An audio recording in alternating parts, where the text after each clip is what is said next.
पुष्पा नाम सुन के फ्लावर समझे क्या? फ्लावर नहीं, फायर है। पुष्पा मूवी में दिखाया जाने वाला लाल चंदन, उसकी तस्करी जंगलों के बीचों बीच तमिलनाडु और कर्नाटक के बॉर्डर को देखकर आपको ऐसा तो लगा होगा कि आपने ऐसा कुछ पहले भी कहीं देखा है। बिल्कुल आपने सही गेस किया।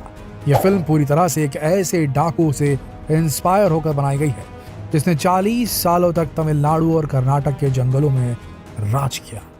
जी हाँ दोस्तों, वीरप्पन की जिंदगी से इंस्पायर होकर बनाई गई फिल्म पुष्पा आज सारे रिकॉर्ड तोड़ती जा रही है। अब तक इस फिल्म ने करीब 300 करोड़ रुपए कमा लिए हैं। लेकिन दोस्तों, जिस वीरप्पन के जीवन से इंस्पायर होकर इस फिल्म को बनाया गया है, क्या आप जानते हैं कि इस इंसान ने 40 सालों तक तमिलनाडु और कर्नाटक के जंगलों में राज किया था। इसे पकड़ना इतना आसान नहीं था। इसे पकड़ने के लिए बाकायदा सरकार ने 100 करोड़ रुपए खर्च किए थे। कहा जाता है कि इतना कुख्यात डाकू था कि इसने कन्नड़ के सबसे बड़े फिल्म स्टार राजकुमार को भी किडनैप कर लिया था। आखिर क्या थी इसकी कहानी, आइए जानते हैं।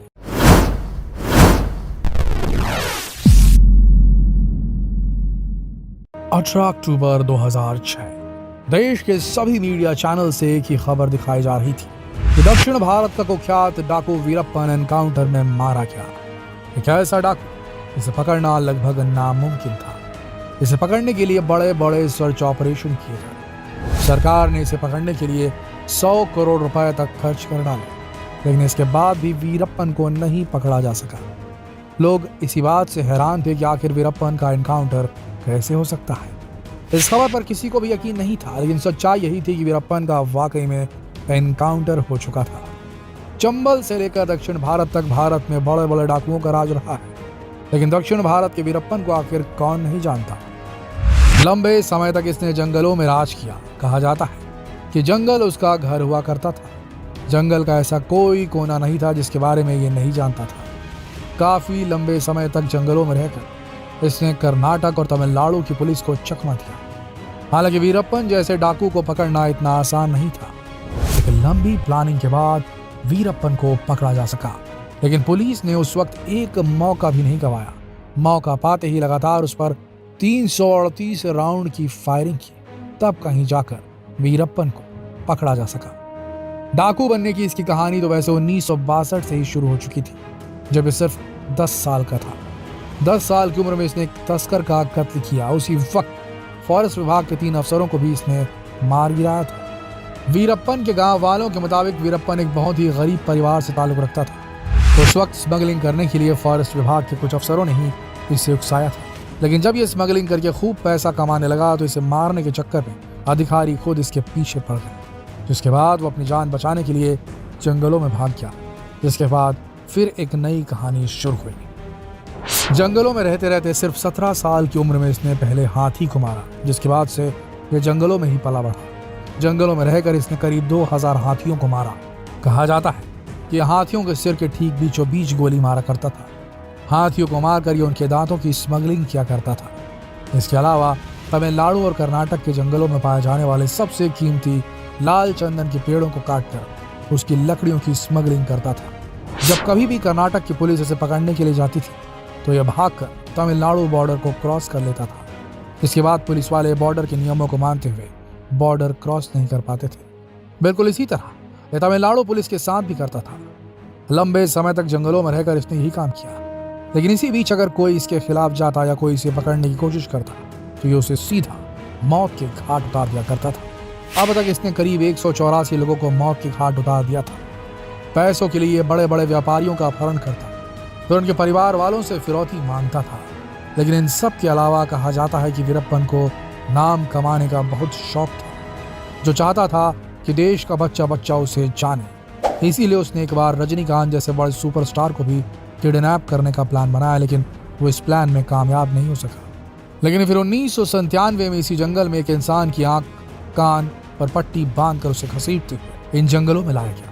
उस व्यक्ति का नाम था राजकुमार, जो कन्नड़ फिल्मों के एक बहुत बड़े सुपरस्टार थे। जैसे ये खबर बड़े बड़े न्यूज चैनलों को लगी कि कन्नड़ फिल्म के मशहूर एक्टर राजकुमार का अपहरण वीरप्पन के द्वारा कर लिया गया, तो लोगों में हड़कंप मच गया। लोग अब वीरप्पन का नाम जानने लगे थे। वीरप्पन की दहशत फैलती जा रही थी। राजकुमार को छोड़ने की एवज में उसने 50 करोड़ रुपए की डिमांड रखी। उसे पकड़ने के लिए स्पेशल टास्क फोर्स बनाई। लंबे समय तक सर्च ऑपरेशन चलता रहा, लेकिन वीरप्पन किसी के हाथ नहीं आया, क्योंकि जिस जंगल में वीरप्पन रहता था उस जंगल को उससे बेहतर और कोई नहीं जानता था। लेकिन वीरप्पन यहाँ पर नहीं रुका। सन 2002 में उसने कर्नाटक के लिए एक मिनिस्टर नागप्पा को किडनैप कर लिया। मांग पूरी न होने पर वीरप्पन ने उन्हें मार दिया। इस समय वीरप्पन की दहशत इतनी ज्यादा बढ़ चुकी थी कि उसे पकड़ने के लिए सरकार अपने आप को लाचार महसूस कर रही थी। आखिरकार सरकार ने वीरप्पन को पकड़ने के लिए 5 करोड़ रुपए का इनाम रखा, लेकिन इसका भी कोई फायदा नहीं हुआ। इसके बाद 2001 में विजय कुमार को एसटीएफ का चीफ बना दिया गया। विजय कुमार को एसटीएफ का चीफ बनाने के पीछे तमिलनाडु की पूर्व मुख्यमंत्री जयललिता का हाथ था। जैसे ही विजय कुमार ने एसटीएफ की कमान संभाली, उन्होंने वीरप्पन की सारी जानकारियां इकट्ठा करना शुरू कर दिया। लेकिन विजय कुमार भी जान चुके थे कि वीरप्पन को पकड़ना इतना आसान नहीं। उसे पकड़ने के लिए एक बेहतरीन प्लानिंग की जरूरत थी। इसके लिए विजय कुमार ने एक तरकीब लगाई। उन्होंने वीरप्पन की गैंग में अपने आदमियों को घुसाने की कोशिश की और वो कामयाब भी हो गए। उनके बहुत सारे आदमी वीरप्पन की गैंग में शामिल हो चुके थे। सबसे हैरत की बात यह है कि पत्तों के चरमराने से जानवरों की आवाज को पहचान लेने वाला वीरप्पन ये नहीं पकड़ पाया कि उसके गैंग में विजय के आदमी घुस चुके थे। वक्त बदलता जा रहा था। वीरप्पन के गैंग में लोग धीरे धीरे कम होने लगे थे। लेकिन इसी बीच विजय कुमार को यह पता चला कि वीरप्पन अपनी बात को पहुंचाने के लिए वीडियो और कैमरे की मदद लेता था। वो अपना वीडियो शूट करवाता था, जिसके बाद जिस तक जो मैसेज पहुंचाना होता था वो इस वीडियो के माध्यम से पहुंचाता था। इसी बीच विजय कुमार के हाथ में वीरप्पन का एक वीडियो लगा। जब उन्होंने इस वीडियो को गौर से देखा तो उन्हें समझ में आ गया कि वीरप्पन की एक आंख में दिक्कत है और हो सकता है कि वो अपनी आंख का इलाज कराने के लिए जल्द ही कुछ न कुछ करेगा। बात बिल्कुल सही निकली। वीरप्पन अपनी एक आंख से बहुत ज्यादा परेशान था। उसका इलाज कराने के लिए वीरप्पन तरकीब लगा रहा था। विजय कुमार के जो लोग वीरप्पन की गैंग में शामिल हो गए थे, उन्होंने वीरप्पन को उकसाया कि अगर वो समय रहते अपना इलाज नहीं कराएगा तो उसकी आंख खराब हो सकती है। आखिरकार वो दिन आ गया जिस दिन एसटीएफ का बहुत बड़ा सपना पूरा होने वाला था। वीरप्पन को पकड़ने की सारी प्लानिंग हो चुकी थी। वीरप्पन की गैंग में शामिल हुए विजय कुमार के लोगों ने वीरप्पन से कहा कि सड़क किनारे एक एम्बुलेंस आएगी जो उसे हॉस्पिटल ले जाएगी, लेकिन असलियत में कोई एम्बुलेंस नहीं थी, बल्कि पुलिस की गाड़ी थी जिसमें ड्राइवर और वार्डन विजय कुमार के आदमी थे। जब वीरप्पन जंगल से बाहर निकला तो पापीरा पट्टी गांव में उसे वही एम्बुलेंस मिली। वीरप्पन और उसके कुछ साथी उस एम्बुलेंस में बैठ गए। एम्बुलेंस चल पड़ी। थोड़ी दूर जाकर ड्राइवर ने गाड़ी को रोक दिया। इसी बीच ड्राइवर और वार्डन दोनों गाड़ी से निकलकर भाग गए। जहां पर गाड़ी रुकी हुई थी वहां पर ढेर सारे पुलिस वाले छिपे हुए थे। गाड़ी जैसे ही रुकी, पुलिस वालों ने फायरिंग शुरू कर दी। करीब 338 राउंड की फायरिंग की गई, लेकिन इन 338 राउंड की फायरिंग में वीरप्पन को सिर्फ 2 ही गोलियां लगी। इस घटना के बाद हर कोई हैरान था कि वीरप्पन का एनकाउंटर नहीं हो सकता। कई लोगों ने कहा कि पुलिस ने उसे जिंदा पकड़ने की कोशिश भी नहीं की, लेकिन इंक्वायरी में पता चला कि पुलिस वालों ने वीरप्पन को चेतावनी दी थी। लेकिन इसी बीच उसने गोलियां चलाना शुरू कर दिया, जिसका जवाब देते हुए पुलिस वालों को फायरिंग करनी पड़ी। इस ऑपरेशन के खत्म होने के बाद विजय कुमार ने वीरप्पन के ऊपर एक किताब भी लिखी जिसका नाम था वीरप्पन चेजिंग द ब्रिगेड। इस किताब में उन्होंने बताया कि उन्होंने किस तरह से वीरप्पन को पकड़ा। दोस्तों, ये था दक्षिण भारत का कुख्यात डाकू वीरप्पन, और आज उसी की कहानी से प्रेरित होकर पुष्पा मूवी को बनाया गया है, जो आज के समय एक बहुत बड़ी ब्लॉकबस्टर फिल्म साबित हो रही है। अगर आपने इस फिल्म को अभी तक नहीं देखा तो इसे जरूर देखिएगा।